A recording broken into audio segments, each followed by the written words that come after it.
Good evening. Martin Luther, leader of the church reform movement in the Holy Roman Empire, has disappeared. He was on trial in Worms for heresy. His attempt to reform the church began 4 years ago in the town of Wittenberg, when Luther, then a little-known university professor, posted 95 religious propositions on the door of the Wittenberg Castle Church. That spark kindled this latest reform movement. Marco of Padua in Worms, Germany, has this report. Here in the Imperial Diet Hall, Martin Luther, little more than a common churchman, faces some of the most powerful men in the German Empire. Princes, cardinals, even the Emperor, Charles V. Hundreds of Luther's followers have gathered here today to lend their silent support. Brother Martin, are you now prepared to grant that God has given the Pope supreme power and divine knowledge to govern the spiritual life of man? I am not now prepared to grant any such thing, for God has not.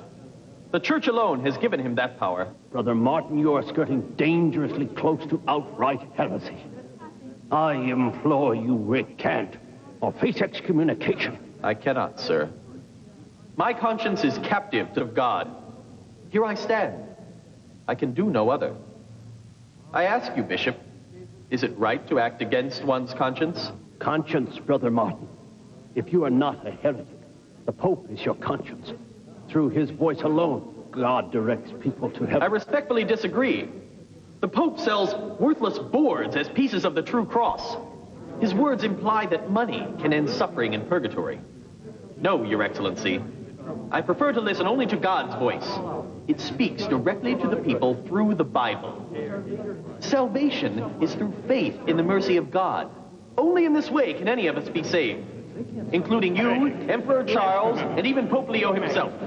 Luther, the product of a very strict upbringing, has long condemned the worldly aspects of the church, as have other reformers before him, such as Jan Hus and John Wycliffe.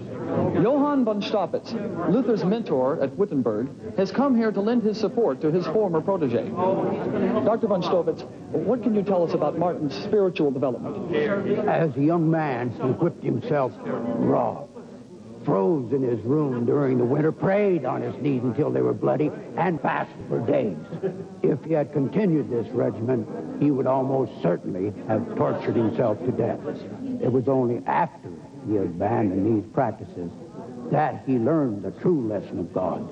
And that is? The just man lives by faith alone. After being branded a heretic at the Diet of Worms, Martin Luther disappeared somewhere along this lonely road to Wittenberg.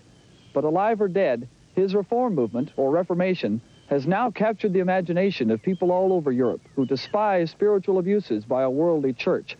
And thanks to the printing press, which has allowed Luther's tracts to be disseminated throughout the empire, this latest reform movement may be difficult for the church to stop. Marco of Padua for EBC News. In England, Queen Anne Boleyn gave birth this morning to a 6-pound, 2-ounce baby. The new arrival has been named Elizabeth. King Henry VIII is less than happy, however. The throne of England still has no male successor. For weeks now, the Chinese army of the Ming dynasty has been poised on its southern border, awaiting orders to invade the kingdom of Vietnam.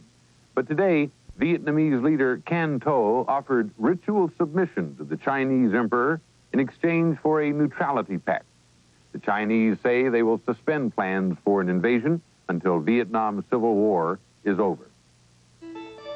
The Pope orders holy books put to the torch.